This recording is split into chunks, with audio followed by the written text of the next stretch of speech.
Hey everyone, and welcome back to another episode of Fight Chat Friday. We are Adrian Byrne and Richie Ford, and it's TKD Coach Academy, looking to bring you the very best of ITF Taekwondo, particularly in terms of sparring, competition and coaching.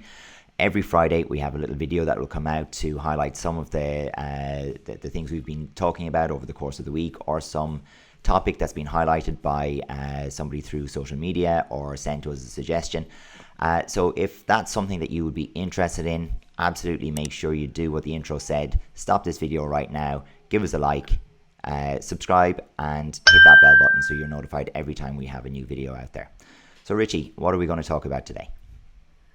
Right, so today we're going to have a look at how to make our sparring training a little bit more transferable. So what is transfer when we talk about training? Basically, this is the transfer of all your training into the performance. So transferring your skills you've developed in training to get them to shine in competitions or in your free sparring. So we're going to go through some concepts which are backed by skill acquisition sports science as to how to get the most out of your sparring training as it relates to skill development. So skills in sparring can be thought of as how you execute your actions, such as techniques or movements. So the skills and the movement patterns are kind of like the what, and then you have where the skills are more of the how, the why, and the when. So that's more of the more important stuff we're going to look at today. So that's the plan that we're going to kind of look towards the recommendations of skill acquisition research and how we can apply this to ITF to maximize our sparring training. So we're going to use some examples and clips from training as well to give people a little bit of an idea of what we're talking about. And we're also going to cover some reasons why this type of training is almost like not at the forefront of combat sports. So if you're excited to find out the secrets of maximizing your time in training in the best way to improve your ITF sparring, be sure to smash the like button. And if you haven't done so already, like Adrian said, make sure and subscribe to our channel for more videos as it relates to ITF sparring in particular. So, before we get into the plan for today's video that Adrian will go through, we're just going to have a look at the question of the week for this week. So, this came in through our Instagram feed. So, it was, if I want to close the distance with my sidekick, how can I do it secretly? And this comes in from Frankie45. As I said, we put this up on our Instagram feed on the question feature. So keep an eye out for that every week to get involved here on our Fight Chat Friday questions. So we'll cover that at the end of the video. But before we do that, Adrian, will you leave us know what we're going to be talking about today? Yeah, sure thing. So today's video, we're going to look at just a simple question of what is constrained sparring. And people have heard us talking about this over and over and over again in terms of something that we do. So we want to go through a little bit of what it really is in simple terms. But we will go through the sports science terms a little bit, and we will try to simplify and put them in very straightforward terms and actionable terms. We're going to look at why most combat training, so most of the fight sports, the martial arts, aren't training this way, and maybe what some of the barriers to entry are and why people haven't considered it from the get-go. We'll look at what the research says, in other words, why we should actually be considering doing at least some of our training in this way. And we'll take some example clips from training, which was something that, it's been difficult enough to go and get new clips right now because there's no training going on in Ireland at the moment except over Zoom. But we've dug back through the phones and found a few example clips that we can give, and it might help guide people as to what we're really talking about when we talk about constrained spars. So let's maybe jump into an example. So we're going to start with one, and Rich, you can guide us through this one. We put a name on it just to make it easier to relate back to. It's called Spin to Win. So we'll give you a quick example so that before we even get into this or talk about the terms or the phrases, we can give you an idea of what it might look like and then why we might do it. So let's have a look.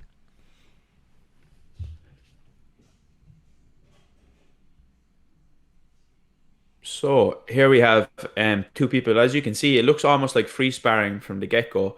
So that's one of the important aspects of this type of training. So this the objective here is both people have an objective to achieve. And what they're trying to do is to use any punches necessary so they can punch in any way and any punching sequence, but all kicks must have a spin. So the whole purpose of this really is to encourage people to spin a little more. And we look at the idea of like affordances, which is given opportunities for these things to occur. And we'll have a look at it a little bit more in depth later on. But basically here, what you're looking to do is provide people opportunities to get in spinning techniques. So you constrain by taking away certain parts of the rules of free sparring to make almost certain sequences or certain situations occur more often. And then as a result of that, people can pick up on that and almost like learn from trial and error. And I suppose a really important thing to understand is that, you know, as opposed to drill, one of the key differences is that both players here, both athletes have an objective. There's something that they can do. And we have changed the win condition here as well, in that while you can throw hands, they're not scoring. So we're looking at the kicks to score. So the hands are only there to set up or create the opportunity for the kick to land or to be scored, and also to interrupt and provide a defense against the kick, but they're not scoring. So the only scores are from actually meeting the criteria of the game and getting that spin to land. Yeah, and like basically the whole idea behind this is you can go one way of trying to improve your spinning kicks by doing lots of spinning kicks on a pad, or somebody holds the gloves and you do it like this, like a drill.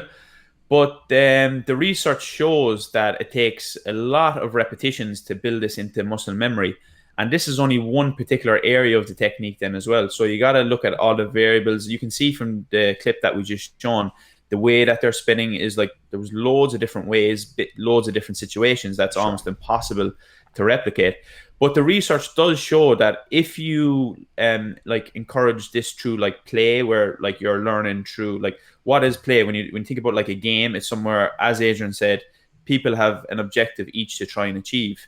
So that's what we mean by game, not in terms of like game as in like the traditional sense of the, but like a game in sparring, a sparring game where you have this objective to achieve and your training partner has this objective to achieve. And what they find through the research is it actually takes much less repetitions to be able to build this into your repertoire, and it takes almost like between 1,000 and 5,000 repetitions they've found to do it the traditional way through drilling.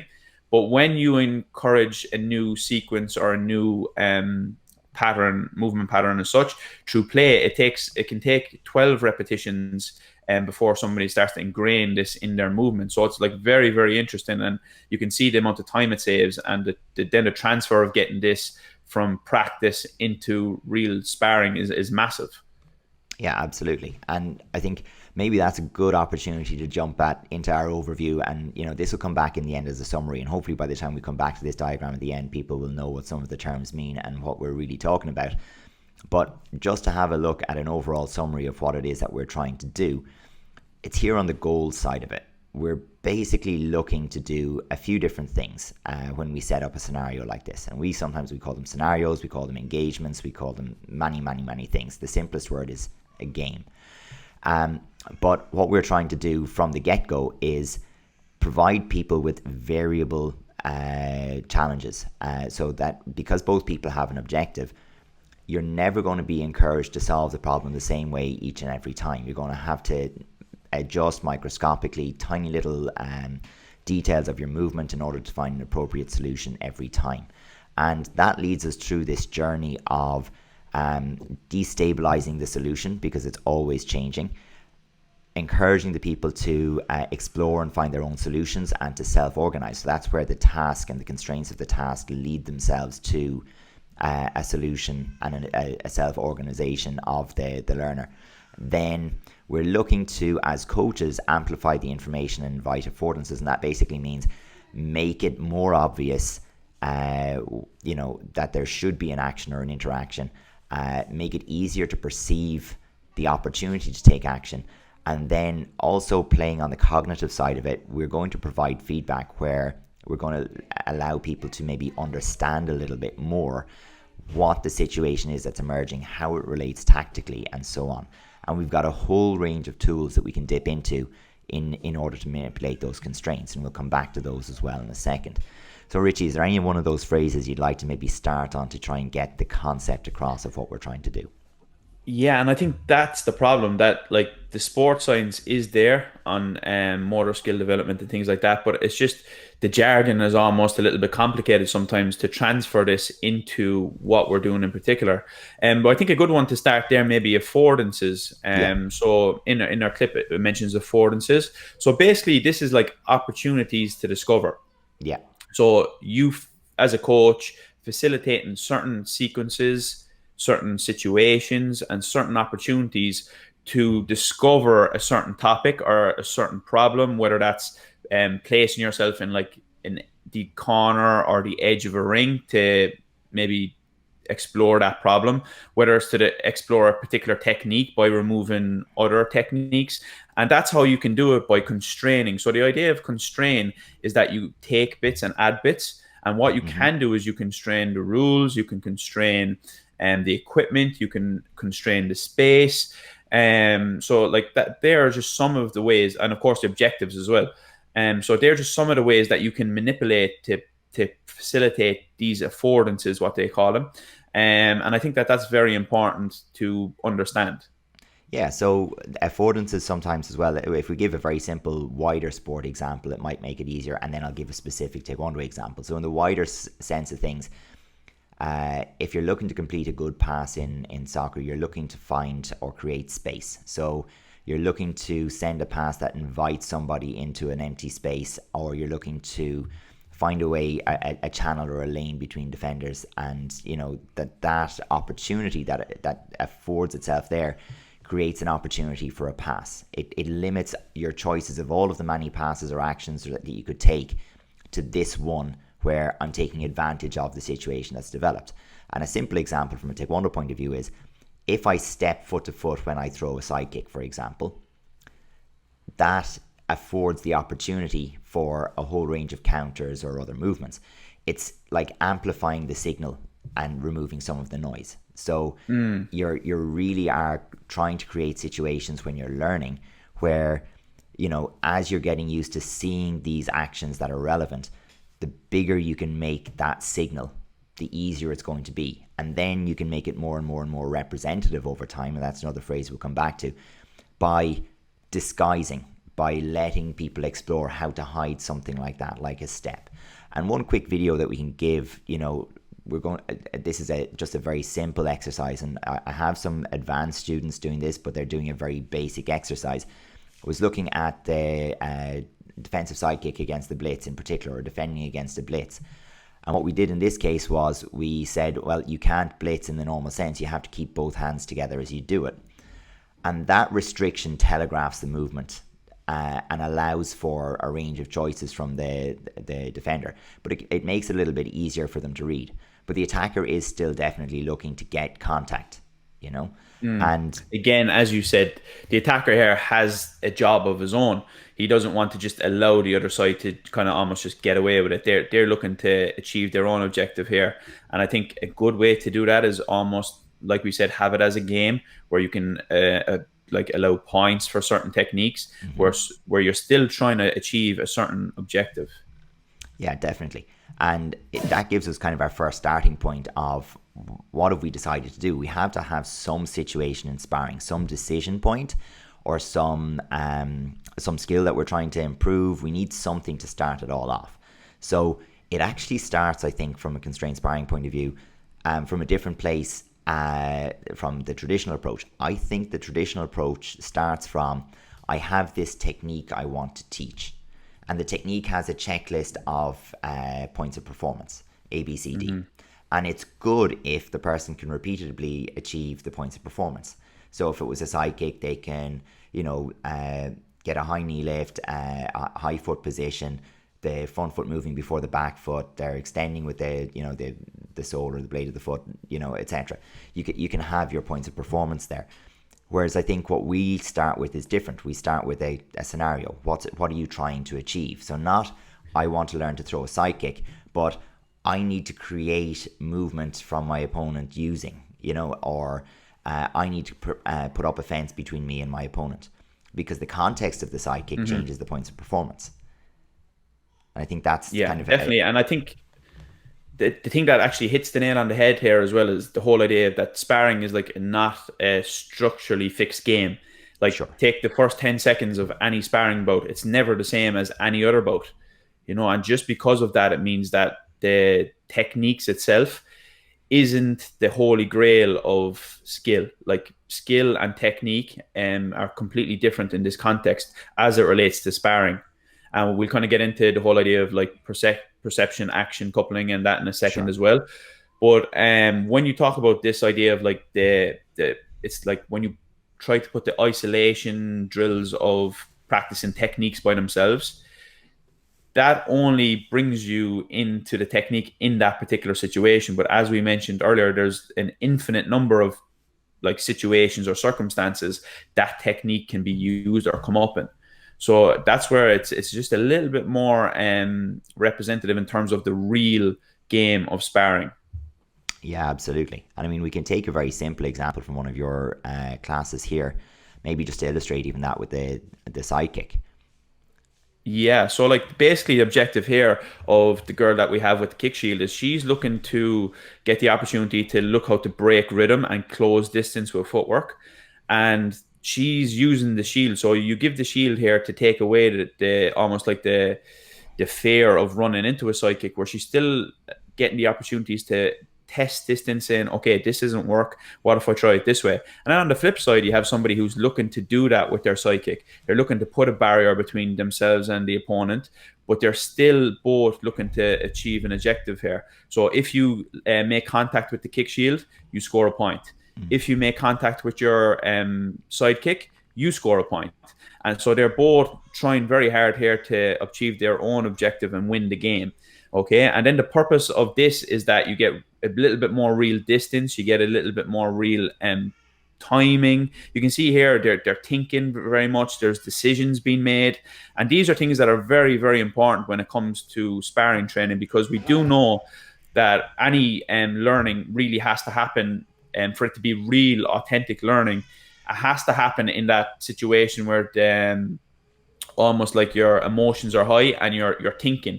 When your brain is switched off and you're not really focused on what you're doing, and you're not really, like, if you're just going through the motions of a combination and you're just doing it time and time and time again, research does show that this is not the correct way to learn. And although you might feel great in the moment and it might look fantastic on like a drill, then when you try to bring this into the real situation, it just doesn't like translate very well. Yeah, because I suppose that the whole element of perception is totally different in that scenario, because even the affordance or the fact that we've given a shield into there does change it slightly. So we're always a little bit careful with how much we use other apparatus and what we use them for, and we're very clear in our motivation for bringing in another apparatus. And often I'd use a WTF body armor, or we have, of course, shields or pads, or we bring gloves to the body, and all of those create cues that aren't authentic to the experience in the ring, but they do allow learning to occur, at a particular The time. context is key, really. You need to know what you're trying to facilitate in the session and what you're trying to help people learn and to come up with and to almost like to become more accustomed with. And I think like that would make more sense as we go into the whole idea of perception action as well. And one thing I just want to jump on right here, because if anyone's been listening, they probably have jumped to the conclusion of a very old adage of, best way to learn to fight is to fight, right? And there's an element of truth to that, which is why it's so appealing. There's also, I want to kind of highlight what the difficulty with that is. That would be true if both people in the game were at exactly the same developmental level, size, shape, etc. If you had twins learning to spar from ground zero, they could probably spar each other for quite a long period of time and continue to learn and progress. The problem is, the second someone knows a bit more than you, or is a little bit better, is a bit more attuned, is a bit taller, is a bit rangier, has longer legs, has stronger hands, whatever it happens to be, it all kind of starts to break down because we become overwhelmed. And the whole problem with learning is, learning happens in that you've seen those diagrams where you have like, your comfort zone, and then where learning happens is over here. And it's true, but if your comfort zone is here and then the learning is way over in the distance, you don't bridge the gap between the two. If you're too far outside your comfort zone, you're in complete stress, and you go into that fight or flight mode, and you go past fight and into flight. and you just want to get away from the situation. You're not thinking anymore. You're not problem solving. You need to be just a little bit uncomfortable for the best problem Yeah. solving to occur. You want to be at the edge of the envelope. And that's what we're trying to achieve here, is to always have the training happening right at the edge of that envelope without overwhelming or without leaving the person bored. And that's the problem, I think, for me personally. What I see in a lot of combat situations is training is either one extreme or the other. It's either in isolation, where everything is fine and it's easy to do, or it's free sparring, and there's no like bridging the gap there. And that's something that I think is very, very important, because you need to build that resistance, and you need to be able to have opportunities to take things out and just have like a small part of it's like learning to drive a car. Like, you don't automatically go down to the motorway at 120 kilometers an hour, you know, where there's Yeah. rushing traffic, and you got to then come to like traffic lights and you got to slow down. Like, nobody learns how to drive that way. You got to take bits out of it. So you start off learning how to just with the accelerator, use the clutch, whatever. Then you learn how to change gears, and then you build it up into the resistance or the problems as such. And it's the same idea. But the problem is for me that a lot of people spend their time in that isolation phase where they're like, okay, we're going to break it down and we're going to learn how to use the clutch, or we're going to use how to use a psychic. But then they just do that repeatedly, drilling, and there's no added resistance where you have to worry about other people making decisions that interrupt what you're doing. And that's what sparring is. Like, when we do patterns in ITF, it's simple. You go and do your job against somebody, against a standard, and it's just, that's plain sailing. Is nothing too complicated about that. But when you're trying to achieve your objective of landing a side kick on somebody, for example, somebody's trying to punch you in the head, somebody's trying to kick you in the body, somebody's trying to avoid, move, and there's almost an infinite number of possibilities there. And that's why it's very important to be able to take out certain pieces, put in certain pieces, and to just learn in a particular environment, and then try to bring it all together as you add resistance, but not go from one extreme to the other of complete isolation to free sparring. Yeah, absolutely. So let's jump back to our summary so we can kind of have a look at some of the things that we might adjust. So we'll leave this up for a second as we talk a bit about the kind of things that we are going to change, adjust, and manipulate in order to get these things to happen. Because we've already discussed where we want to make it as game-like as possible, but without making it overwhelming by including the whole game at once, because we are still looking to teach to and to help people learn how to apply skill in a particular scenario. So some of the things that we can do to amplify the information, let's maybe look at this little triangle in the middle where we can basically manipulate the task, the environment, or the individual. And we'll look at some of the things that maybe we can do for that. So the first one up here on my top left is time. So we can put time in there as a factor. So for example, we can play out the last 20 seconds of a round. We can play out the last 10 seconds of a round.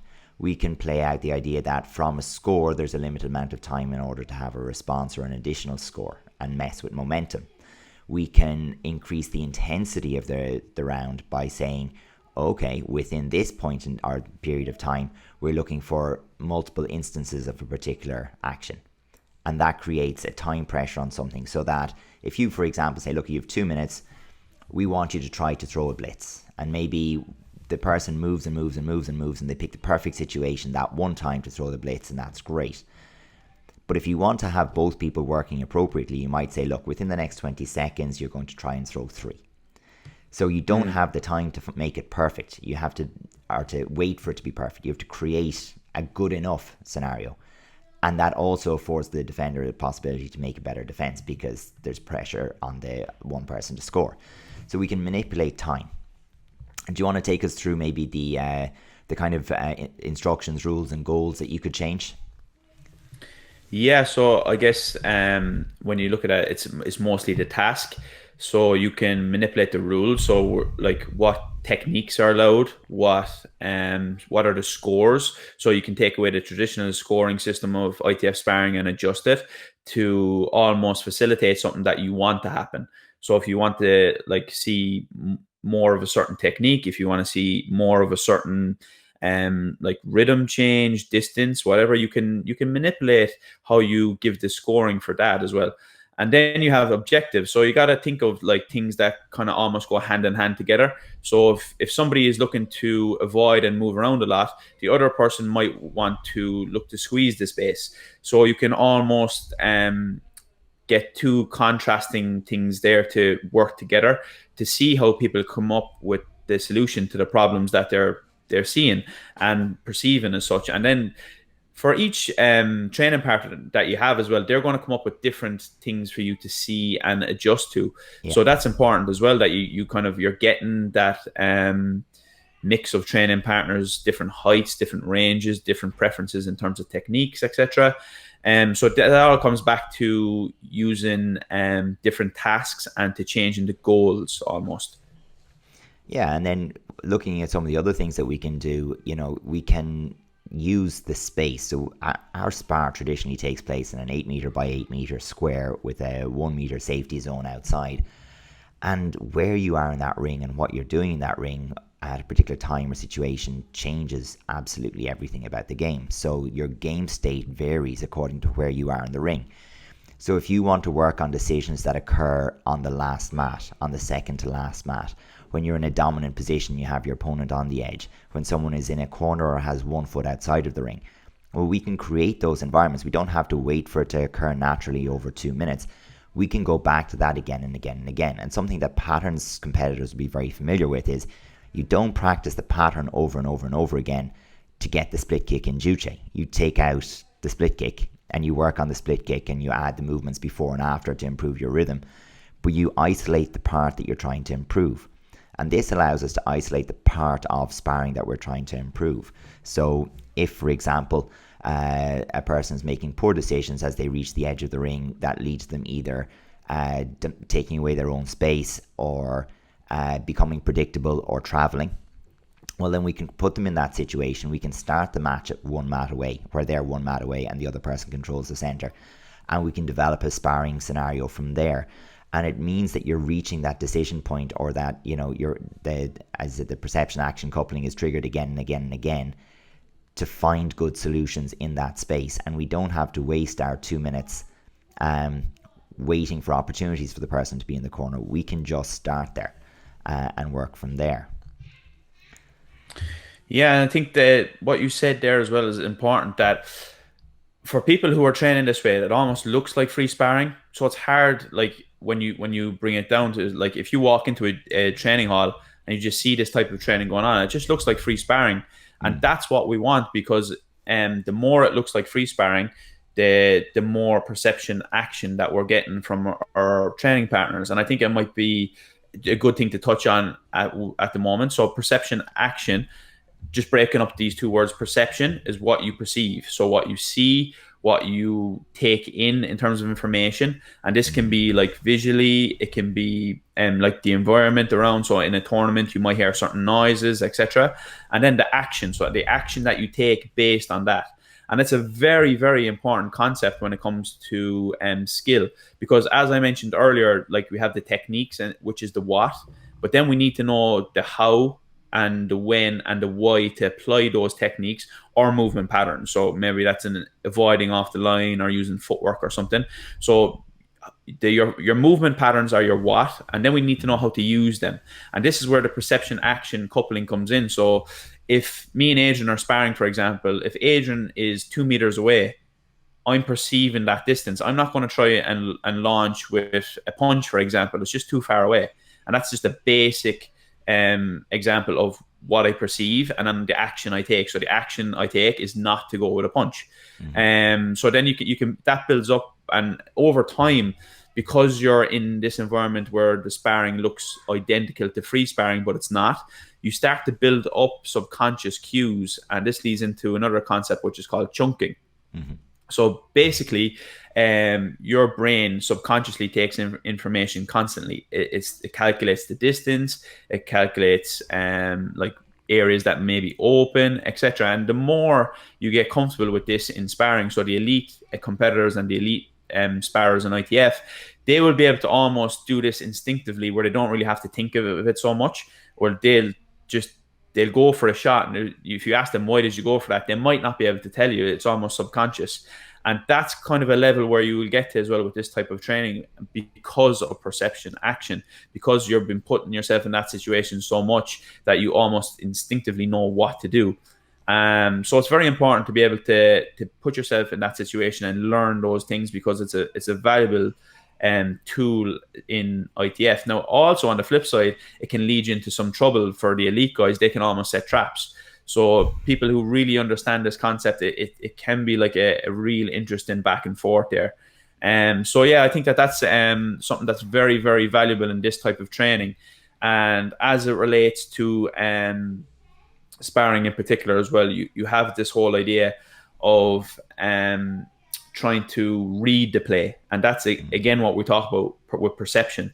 Like, reading the play is so much more valuable in our sport, because you have another opponent or training partner who's trying to hit you essentially, and the whole objective of sparring is hit and don't get hit. So being able to read that play and make decisions based on that is a valuable skill. So a simple kind of thing we can do to look at this is, I say the competitor near us in the screen is countering high shots. So the other one has been limited. He's only allowed to attack, to the head. That's it. It's been limited there. And this is a really simplistic way of looking at, okay, because you only have to read or react to one situation, it's front leg or back leg, there are still some things that you have to read, but it's much simpler when, from an affordance point of view, you don't have to deal with a kick to the body. You don't have to deal with the opponent coming to hands directly. You don't, and this is something we can manipulate. So if the person is just not feeling it in their, we say in the beginning, you notice that in their sparring, they're not willing to engage with high attacks. And the second the leg comes up above the chamber shows high, they start to drift off or pull away, and they're looking for other opportunities. We'd love to be able to present a threat in the space, so that the person can't lift up their front leg with impunity. We want them to feel like, I take a risk every time I move. Every time I attack, there's a risk of a counter, and you'd like that to be a reality. You can start from the point of view of, let's make it a little bit easier for the person who's on the defensive side here. And then you go to representativeness. Like, so is this really representative of what happens in sparring? No, it's not, because you're never limited to only a particular type or range of shot. But we can gradually increase the representativeness and make it a little bit more close to the real sparring situation as we go, by manipulating one little variable. So in this case, we've given the person who has the high line attacks also the ability to blitz. And what that does is, it means that the person who's countering now has, to read a little bit more broadly. They're not just looking to see, does the front leg lift? Now they're looking to check body position, leaning, weight distribution, cues. So you can have it where they read it very, very well, and they get a nice counter and everything looks good. And every now and again, they won't read it quite right, or the person will disguise what they were doing, or they'll develop a pattern or a rhythm and then break it, and you get smashed. And that's good, because now we can manipulate the amount of success that both sides experience. And you'd always want it to be that, if you'd like it to be just north of 50% success if something is what you're working on. But anywhere in around 50% is pretty good. But if you're unsuccessful 60-70% of the time when you're doing something new, you need to manipulate the game again until we can find some success with it. And there's a lot of and this should look messy, by the way. Like, it shouldn't be plain sailing. Like, when you do isolation and everything looks very smooth and very nice on the pads, and then you hear this phrase of pads don't hit back. You know what I mean? Like, this type of training should look a little bit scrappy and a little bit more messier, and that's good, because it means people are learning through trial and error. And it goes back to what we said at the very start, that people actually learn much more through this type of learning, as opposed to just rote learning of just rep, because the brain switches off, and like the brain needs to be engaged for it to be for you to learn a little bit more, because naturally as humans we respond better to things that we're like a little bit more emotionally in tune to. Like, for example, if I said to you, where were you when 9/11 happened, you'd probably remember, and you'd probably know why, because your brain was engaged and you were like affected by it or whatever. But it's the same thing. Like, when you just hit the pads and you're thinking about your dinner or what you're going to do after training, then you're not really switched on to what you're really doing. So this type of training like takes that away, because if you switch off, you're going to get punched in the head or kicked in the head. Yes. You know what I mean? So it's very, very important to have this as we said, it can look messy, it can look scrappy. If it looks beautiful, then the resistance probably needs to be adjusted. And I mean, that brings us right away into the things that you usually see when you go to YouTube for training, because no one wants to put up those videos where the training doesn't look great, where you make mistakes and you get hit, where it doesn't quite look good, the side kick didn't extend properly, there was no great thunk at the end of it. And like, if you look at the promos for, you know, fight promos for the boxing and the MMA, like, everything works. Everything works. And it works at 100% intensity 100% of the time. And if it doesn't, it's not going in the video. And, you know, you have to understand they're created for different reasons. That's not learning. It's marketing. Correct. Yeah. Yeah. And that's actually, I read a book on like old school boxing actually last year, and it was very, very interesting that this type of training actually only came in the early like 30s, that kind of time, when they wanted to have pictures for the newspapers and they wanted to have the articles going out to promote the fights. And then if you look at like the UFC embedded and things like that today, what is it? Just all very pristine, sharp looking training. They never putting up clips from where, like we just had there, if things are not so nice and it's a little bit more scrappy. And like, it's like, look at Instagram, as they say, it's like everybody's highlight reel. Nobody shows the bad bits. And it's the same thing. Like, why would a fighter want to show any like quirks or potential downfalls in their training? But when it comes to learning, this is where you want to be. You don't want to be in the smooth, easy going place where you're just, everything is going well, everything is working, because the reality is that's not what sparring is. You know what I mean? So that's why it's very, very important to be able to just differentiate that. Yeah, absolutely. And, you know, so when we jump back into this, you know, there's one thing that we haven't talked about so much, which we've kind of lived here in the creating scenarios where perception and action can work hand in hand and lead to solutions to problems, which is kind of a very intrinsic, you know, self-organization, you know, kind of solution to the problem. So in other words, you as a coach create a scenario where the problem needs to be solved by both people, because both people have their objectives in mind. And from there, they kind of work through their own solutions, and that's one element of it. And then there's another element of it, and there's great debate in the sports science community around this and how important each part of it is. And it goes way back to even the psychology side of it, of behaviorists versus, you know, whatever, in the psychology kind of thing, and or like say cognitive theory or behaviorist theory. And there's an element of how much do you need to actually cognitively understand the scenario, the tactics, the strategy that's at play, the game state, and so on. How much do you need to be cognitively aware of it versus how much do you need to be, you know, intrinsically aware of it, you know, that you can just react to the situation. And that's something that we can manipulate as coaches as well. So regardless of how far you jump into one camp or the other, generally speaking, I can say this after, you know, the years of sport and exercise science and all of the reading, is you'll have people who will jump on one horse and ride that horse to the finish, and people who jump onto the horse next door and ride that to the finish, and wherever it takes them. And the answer is usually a bit fuzzier and a bit more in the middle. And so where I apply that in my coaching is I will use freeze frame opportunities where they emerge to go and highlight something that's going on from a game state point of view, or to try and highlight the strategy. So we'll say, let's take the example of cornering someone. And by that, I mean, you have someone pushed to the corner. What do we do next? What's the strategy? What are we looking to do? Are we looking to make them travel? Well, that depends on the game state. Will a warning suffice? Is that easier than getting a score? And that depends on what they've done previously or what's allowed under the scenario. Might I give them, for example, an option for an escape? So if I let them out to the right-hand side and that lets them onto my turning kick or onto my blitz, what does that give me? And you might help people to, by asking questions and open questions, arrive at some possible solutions there. On the other hand, you might just let it develop by saying, well, okay, I want you to just try it, but give them, do it with more pressure. Do it while giving them an opportunity to escape and see what comes up. Do it, change legs. Let's try and see what happens if you go with the other leg, and let them intrinsically discover. And there's going to be a debate over and back on that forever. But, you know, for me, maybe it's my nature. I always like to, stay back for as long as possible on the coaching, and that looks really weird to people because high level coaching on this kind of setup, the coaching is done before you turn up to the gym. Yeah.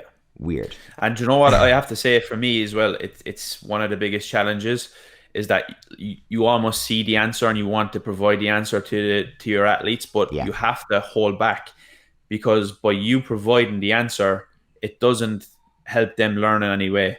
You know what I mean? You have to almost like uncover it and like peel the layers back to almost like lead the horse to the water. But then, you know, that kind of Yeah, idea. we're back into the old proverbs here. It's the teach a man to fish versus give a man a fish. And that's Yeah. really what it comes down to, is like you solving the problem for them there with that opponent Isn't in any that use. ring is giving them a fish. You know, you teaching someone to fish and teaching them to fish, whether it's in the river, the lake, the sea, what bait, what fly, what, you know, fly fishing, you know, out with a net, whatever it happens to be. If you can provide them with all of the tools and the ability to fish, they're set. They can solve their own problems. If you give them a fish, all right, they're sorted for the next few minutes, but then after that, what have they got? And this is challenging because we have a limited amount of time in training as well. You know, like you may want to progress and you're like, may get a little bit frustrated. So this is for me one of the most challenging parts of how to correctly identify problems and to let people become aware of them and to solve the problems without giving the answer. So it's really a fine balance for that one. And I think as well, just to go on that idea is, for me, the debate is still out there in terms of we don't know whether we need to have the cognitive or the intrinsic a little bit more. Because for us in ITF sparring, the rounds are so short of 2 rounds of 2 minutes that you have to be able to adjust and adapt on the fly in the ring. So that means you need to be able to pick up intrinsically on things. Yeah, But then as definitely. well, you need the cognitive ability, like, for example, between rounds, to be able to say, okay, this is what happened, and I need to be able to adjust. Because you can't rely completely on the coach in the ITF sparring because like there's so much going on, there's noise, etc., that like getting messages across can be quite difficult during rounds. So it's up to the athlete as well to be able to recognize the solutions that are necessary and the adaptations that are necessary. And this is one of the good ways that this type of training provides, because it allows people to almost solve problems for themselves. And Yeah. decision making is a major part of this, which is very, very important. But then on the flip side, you can't allow somebody to become completely intrinsic in their learning, because then when they need to like watch back tape or to reflect on their performances or to tell you the things that are happening between rounds, then that's not so straightforward and it's difficult. So I think there certainly needs to be a bit of a balance there, and that's one of the challenges for me personally as a coach that I see with this, and just trying to get the right balance there. And here's another thing where, you know, and I think it's really worth putting into the question now. We've talked about all of this really thus far from the point of view of the benefits for the athlete of learning their sparring in this way. Now, I can talk as I'm not an old coach, but I'm older than you are. And at one point in time, I could rely on several things. First of all, the level in the country wasn't so high. And I could, to some degree at least, know more than the next person. You know, that was the thing. The information wasn't as free. So I could work off that basis. I could know more than my athletes. I could know as much as they needed. If they knew as much as me, that'd be enough to carry them a little bit further, right? So there was that element of it. And I could also get in the ring and spar with them. And there was a certain amount of, well, I can carry them further by challenging them further myself. And that, I'm glad to say, has expired for the most part. Like, I can't do that anymore. And the level is so high across the country, I can't say for sure that I have the solution to all of the problems that will, present themselves. And certainly when you bring in the whole world, I mean, that's definitely a case. But what I can do is create scenarios to enable my athletes to find their solutions. I can do that indefinitely, because all I have to do is understand the problem. So we can change coaching from understanding the solution to understanding the problem. And if you as a coach can understand the problem and present the problem to the athlete, you now have a team working on the solution.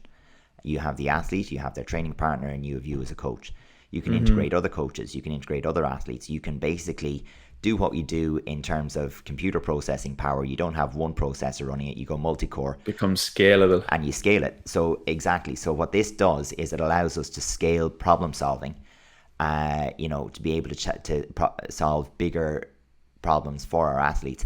So when we run out of our own coaching knowledge, ability, solution power, whatever it happens to be, we can draw upon the problem solving abilities of our athletes, their training partners, and other coaches as well.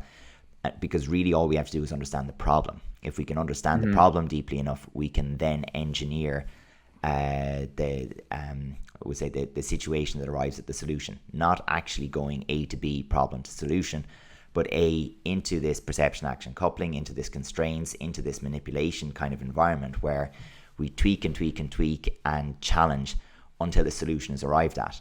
And it hasn't failed the world yet. That's how we evolve as a species. So, we're doing this all the time. It can be difficult as well as a coach, because naturally you want to be a little bit more hands-on and you want to be able to provide answers. But like when you think about this, you're almost allowing other people to have as much ownership of something as yourself.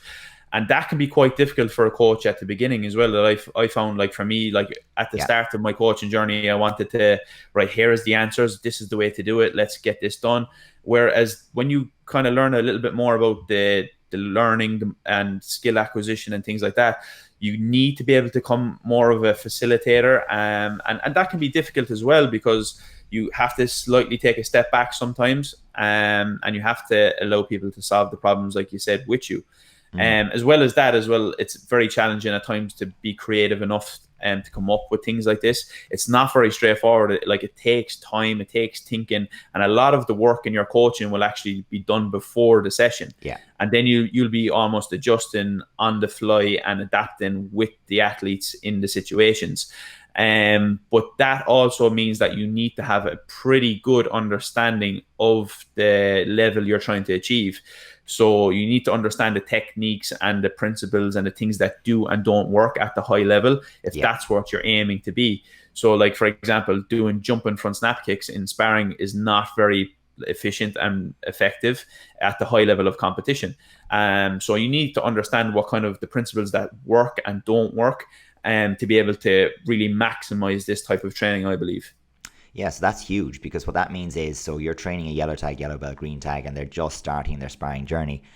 You still need to watch the same sparring matches as the national team coaches taking people to world championships, because fundamentally that is the principles applied at the best possible level. That's in their purest form.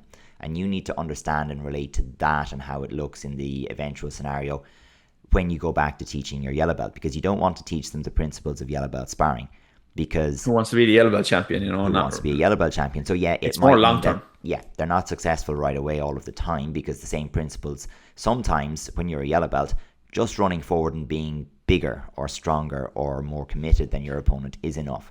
You've often seen the one trick pony. He's like, I have a yellow belt who's learned to blitz, or I have a flexible yellow belt who can kick in the head, and that's all they'll need until they're a green belt and they're losing because they never learned anything else. And, what we want to be doing is applying principles that will apply right through their career from the beginning. And yes, in a more rudimentary level, but the understanding of the principles should be the same from the beginning through to the end. And it does put an onus on young or novice coaches to go out there, find the YouTube videos, find what's out there, go to the major championships as a spectator, bring your camera with you and record stuff, and learn from that. And watch Fight Chat Friday. And watch Fight Chat Friday, because why not? We're finding some of these clips for you. And it does help. It helps massively, because the more you can distill what you're seeing down into principles, the more achievable it is for your yellow belts and green belts and so on. It's huge. And this is a long-term thing, as well as what we just said. It's like, this is like a long-term approach to coaching. It's not like looking for the quick fixes. It's not looking for to make your training really pretty and look good so you feel good going home after that session. It's really like, it's a long-term commitment. It's a long-term thing, just like we said here with the idea of you're looking to create long-term proactivity in the sport, that you're looking to keep people there. It's a more engaging approach, as we said. It keeps the mind more engaged, so people don't like fall off and get bored and things like that. So everything about this is a little bit more long term, and that's something that I really admire about your coaching, because for somebody who doesn't have a massive stable and lots of fighters to kind of like interact with each other, like being able to get two senior world champions from your gym is really impressive, because it's that long-term approach. You're not really focused on getting people to like the pinnacle at age 10. It's a long-term approach to become senior world champion, and that should be like, it's not the goal for everybody, but it's the goal that a lot of people at the high level want to achieve. Yeah, and I mean, fundamentally as a coach, you want to support the long-term achievement of goals, whatever goals they happen to be. And I mean, some of them I found to be quite challenging, because we've got the people who've gone on to become world champions at senior and so on. And if you take even Miss Kennedy, who decided that her goal was to go to the highest level as a referee, that was out of left field for me. I'd never considered it. I just genuinely hadn't. So how do I support someone whose training goal or whose performance goal is around refereeing? And so we had to go and find a route for that. And likewise, we've supported people into their coaching goal. So they recognized that they weren't going to make it at the highest level competitively, but they wanted to move into coaching. And we've had a few people who've done that too. And I think that no matter what I think taking a longer viewpoint is never a bad thing in terms of your coaching. Definitely, yeah. Do you want to jump into maybe some of our eventual results, or what the evidence says in terms of what we're actually trying to get out of having a constraints-led approach to sparring? Yeah, so we have increased performance, and for me, like, what I always think about this is, like, we've touched on loads of reasons why based on the research, but for me, when I was training to compete at European World Championships and Cups, I used to do lots of training in terms of drilling. And I might want a particular sequence to occur a bit more in my game, or a particular technique or whatever. And I would drill it and drill it and drill it and drill it. Then I would go to the tournament, or I'd go to the free sparring, and it just wouldn't appear.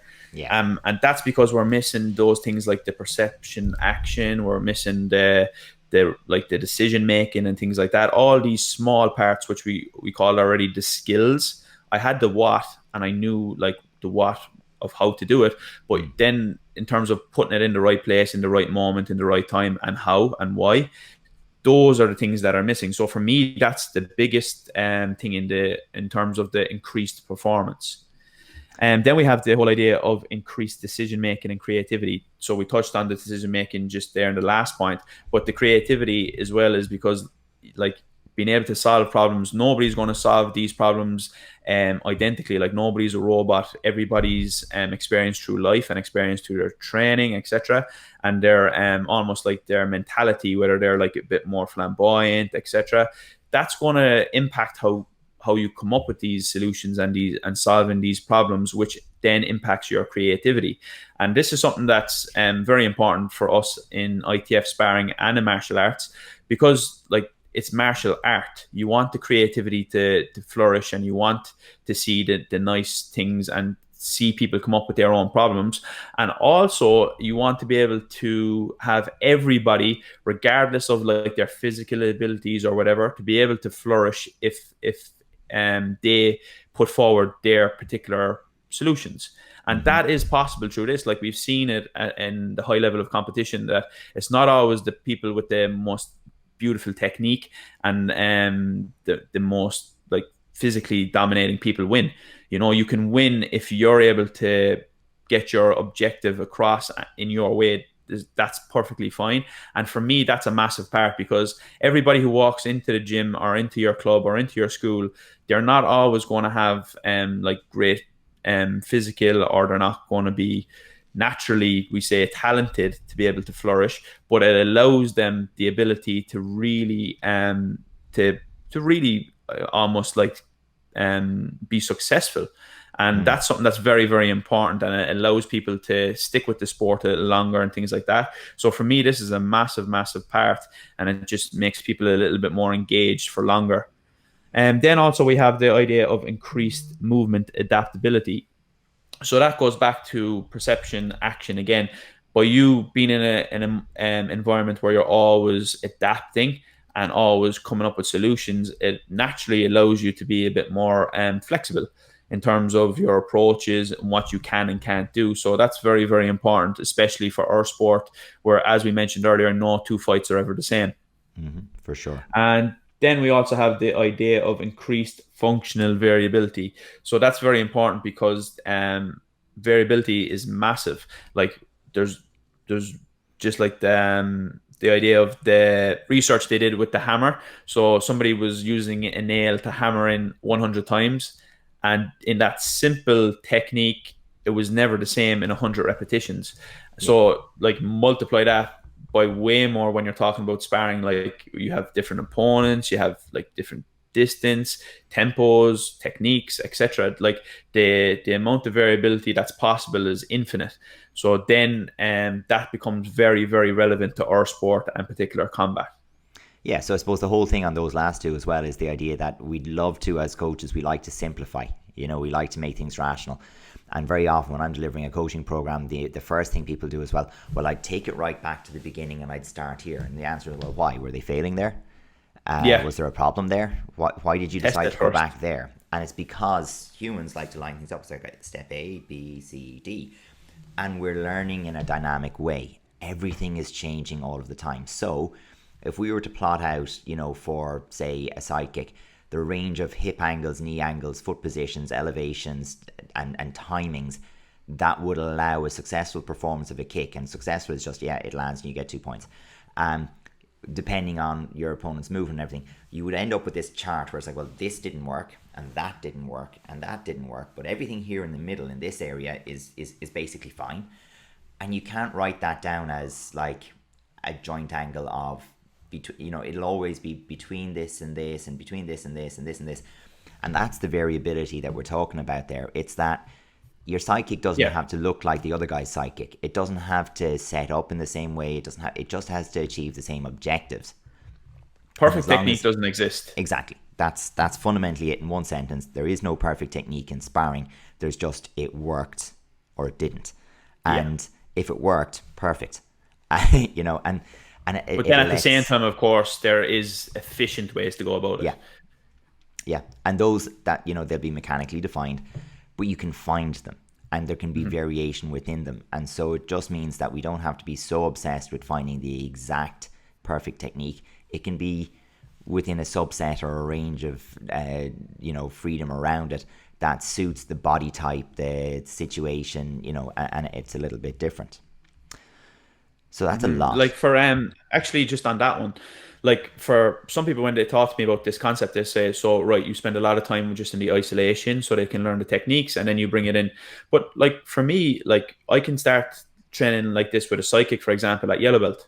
Yeah. So all you got to do is say, right, here's the game. All you've got is a front leg side kick, and the rules are you cannot score it with a step. So that takes away one of the high level problems of stepping on kicks. So then they have to lift their leg and initiate. Then they're going to find out when you add in things like, okay, now we can add in hands.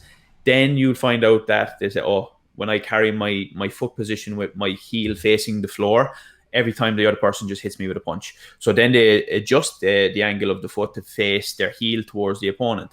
And that's kind of the idea. So you not necessarily have to start with the basic techniques straight away. No, you can, and it can be very valuable, but you don't have to spend a lot of time and like people think in that position.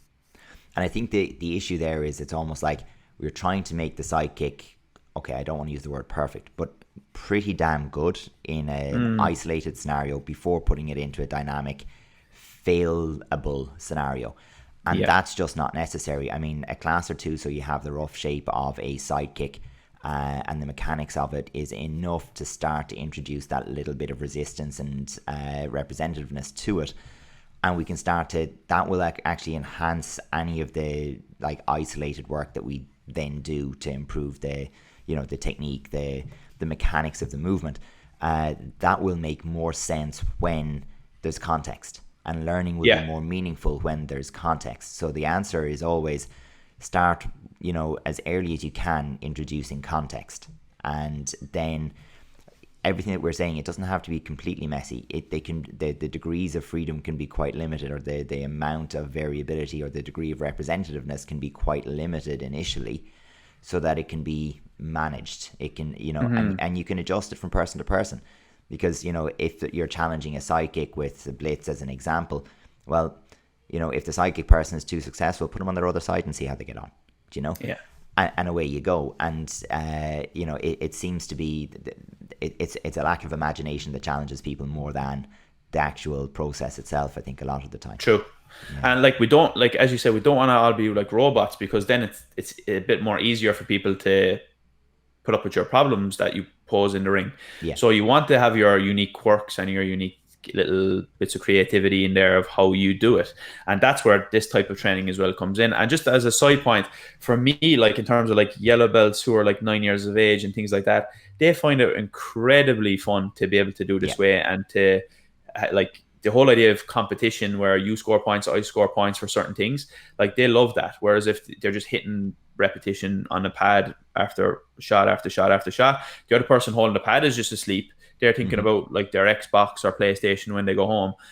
So like it's just the engagement level, especially for younger kids as well. It's very, very beneficial for that, I feel. Yeah. I think we're a really good place to jump into our question of the week, and particularly we've just talked about sidekicks and so on. So again, this one comes from Frankie45, and it's, if I want to close the distance with my sidekick, how can I do it secretly? And I think the best way for us to answer this question this week would be to make a reference to a constrained sparring scenario, maybe to put our money where our mouth is as such, and answer the question for that. So I mean, the concept is very, like, how can we close distance with a sidekick? We can do it by stepping, or we can do it by carrying. And realistically, I would say that we can work with both at the same time, but we might look at the stepping one as the one that needs disguising more. And I would maybe start from that. And you can have a lot of fun with this right away by saying, okay, well, here's the deal. One person is looking to score with sidekick, the other person is looking to score with turning kick or punch. We make it quite simple like that. You could even leave the hands and the turning kick available for the sidekick person as well, depending on how you want to play it. The only exception is they have to score with a step. So you then create a scenario where they initially might be only using the sidekick, where they need to step in order to make a score. And the other person has two nice solutions for it, because if they can make the right distance, they can wait for you to be dropping and score a turning kick, or they can interrupt you with hands without even getting into angles and so on. So it becomes a very, very easy, thing for a person to read of, well, if your step is so obvious, and the rest of your movement doesn't disguise your rhythm, then we're going to see that right away, and we're going to be able to interrupt it. And now both people have a goal that can be satisfied within the one game. And then you can tweak your difficulty up and down. So if the steps are being too obvious from the sidekick person, they're being countered the whole time, well, now we give them punches as well, or you give them the turning kick as well. So it gives the opportunity that, well, they can use other techniques in order to disguise that step. Maybe that step could be something that leads into a blitz instead of into a sidekick sometimes, and then that changes the situation for the person who's on the defensive side of it. Maybe you can find a way to disguise your sidekick by letting the other person initiate, letting them throw their own turning kick or trying to punch, and letting that change the distance for you, so you can disguise that you've ended up closer.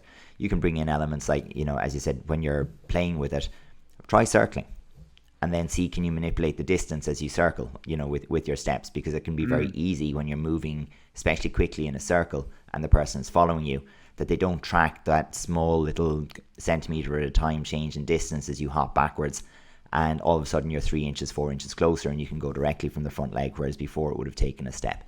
All those kind of things will turn up when it's played. Yeah. And let me flip that on its head. And this is the beauty of it. You can get as creative as you want. So you're talking about angles and circling here. What if we manipulate the space to be a little bit more linear? Yeah. So you can have like 2 meters wide and a little bit longer. So that reduces the ability for your opponent to go left and right. So it's a bit more straight line. Yeah. And then one person can just avoid and spoil. So they can't use any techniques. So they can avoid by going back and forth without leaving the space that you agreed on. Yes. Also, they can spoil, as in close down the leg. Okay. And then what you'll find that the side kicking side will find is that they will try to close the distance before they initiate. And if they do that, they'll get spoiled. So then they'll come into this like a little bit more of a sweet spot with it, where they're just being able to get their leg up and being at a closer distance then as well to be able to land the kick. And you'll see a lot of adjustment there just by really bringing it back. And then from there, you'll just add up. So you go wider and wider. You'll add on more techniques, etc. You'll add on things for the opponent to try. And as you said, you just build that resistance. But it's just kind of bringing it back to, okay, what's the very simple principle here that we're trying to solve? And try to manipulate things to make that principle occur. And then you just expand until before you know it, it's transferring into the free sparring. And what you've probably grasped from this right away is that the very simple thing of how do I disguise my entry with a side kick has led us to days and days worth of sparring games, where it only changes very slightly each time, but I guarantee you when you're in it, it feels completely different. It's like a new drill. You couldn't see my other hand. There was two of them there. Yeah, we go. There was definitely two air quotes there. But it for us, it just means that instead of having your side kick drill or your 53 side kick drills, you just, okay, how do I need to manipulate the game today, or how do I change the game today? And as you said, you're just getting stuck in right away. You're playing. You're trying to win. And that means that you're also, and I'll put my coach educator hat back on. Now I'm making practices exciting. I am keeping everybody involved as much of the time as possible. I'm reducing the opportunity for undesirable behaviors and the things that kids get up to when they're walking around in lines, or when they get bored, when they're on the pad and they don't think they have a job to do, when they want to be the one holding the pad or they don't want to be, whichever one it happens to be. And you're removing all of that because everyone is active, everyone is playing, everybody has an objective to score. And then from your point of view as a coach, I get super happy when I can let everything happen and I can just go to where my help is needed or wanted and let everyone else get on with it. And then kids don't misbehave because they're having fun. Yeah. It's just keeping everybody active, isn't it? It's a great way to make sure the discipline is kept and things like that as well. So it's a good subset of this type of training, I guess. And another point as well to add on to that is when you're looking at the whole idea of the psychic and manipulating, like try to get creative in how you manipulate the constraints. So like a lot of people would just think the tasks, but there you go, like you have the space you can adjust, the timing you can adjust, and things like that. So like that's where it's challenging for the coaches to be able to get creative with these things. So that can be the challenging aspect at the beginning. But you know, it just takes it just sitting down, thinking it through, and coming up with some ways to facilitate. Get someone to talk to, join our conversation, ask some questions, and you know, that really does help. Absolutely. So yeah, I think this has been it's probably a long one. I'm not sure what the timing is on, but if you made it this far, I hope you have enjoyed it. If you do, hit the thumbs up button. If you made it this far, so fair play. Be sure to get involved in the conversation. So if there's any questions that you have or you want to know a little bit more, drop it into the comment box below. By all means, send us a message on any of our social media platforms as well. Our next video will be next Friday for Fight Chat Friday again. So we're looking for some more suggestions of what to cover next week. So get those suggestions in.